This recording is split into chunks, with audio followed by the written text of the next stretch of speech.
Welcome to you, Ambassador. Tell me, what is your response to that contribution from Lieutenant Mickelson of the Israel Defense Force? She spoke of hidden weapons, attacks on Israeli civilians, about Jenin being used as a safe haven for terrorists. What do you say to that? This is the Israeli broken record for 75 years. And it's not just Jenin. Just a couple of weeks ago, it was Nablus. Before it was Jerusalem. Before it was Hebron. Just last 2 months in May, it was Gaza.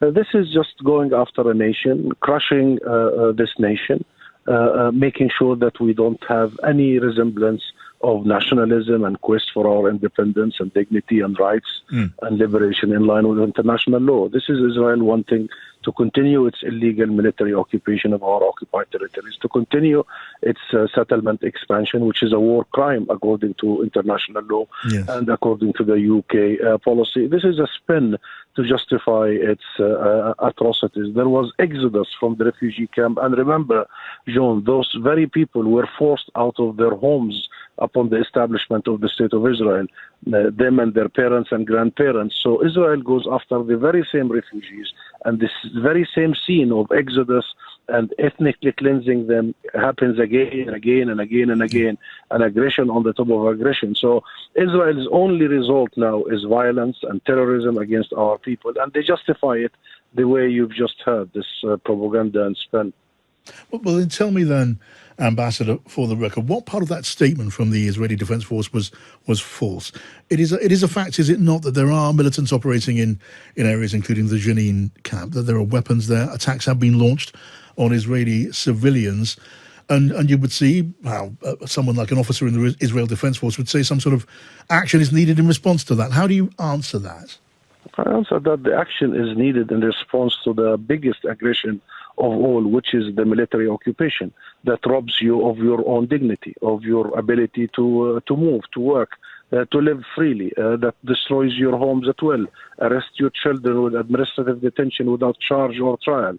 This is what needs to be uprooted. Israel cannot discuss security before it ends its illegal presence in our occupied territory. So far as Israel continues to think that only security and security, only violence against our people will resolve it, this has gone on for a long time. So my response is people have to be sane now. We have to be clear that international rules apply here equally, especially at the time of Ukraine, that occupation and annexation and invasion are illegal, that the international community must apply equal measures, that accountability is needed here, especially in light of the most fanatical ultra-right-wing government and the likes of Ben Gvir, who's calling now for Israeli citizens to carry guns in the streets, like Smotrich. So in light of such a government that even the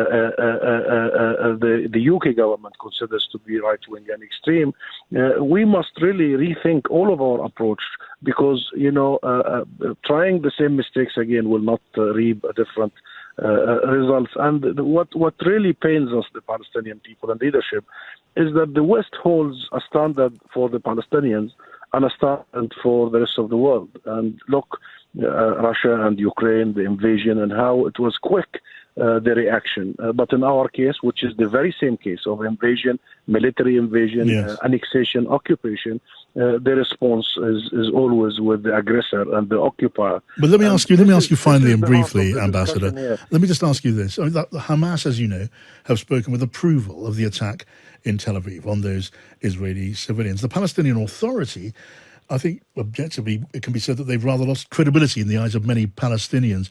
Is the Palestinian Authority helpless in this? Do they have any role in bringing about some kind of retreat from this tit-for-tat violence? Or is that a hopeless question? No, it's not a hopeless question. The Palestinian leadership, the PLO and the Palestinian Authority have been for decades now working towards a peaceful resolution, committing to international resolutions, adhering to international provisions, wanting to use peaceful means to end this, including reverting to international courts like the ICC and the ICJ, the International Court of Justice, wanting a legal solution as well. And all our nonviolent means have been blocked by Israel because Israel has a lot to hide. They know if the ICC comes, what they will reveal and discover in terms of the war crimes and crimes against humanity Israel is committing as we speak and since 1948. Targeting medics, targeting hospitals, journalists, what have you. On the one hand. On the other hand, the big question is why countries like the US and the UK, by the way, block us from using these peaceful means to bring into this. And this is what encourages the tit for tat and the actions and the reactions. But we have to always remember, we must always bring our audiences back to the fact that the origin of all is an illegal military occupation and subjugation of an entire nation, John. And this has lasted for a long time to an extent that the UN now, the United Nations, has requested an advisory opinion of the International Court of Justice that this is no longer a military occupation. This is full-fledged annexation and apartheid as per the numerous reports of international human rights that Israel does practice the crime against humanity of apartheid. And by the way, members of the current Israeli government publicly say, that they hold a badge of honor because they believe in apartheid. All right, Ambassador. Between people. This is what we need to solve and focus on. All right, thank you for your contribution to the discussion on the program this afternoon. Ambassador Husam Zomlot of the Palestinian Mission to the United Kingdom.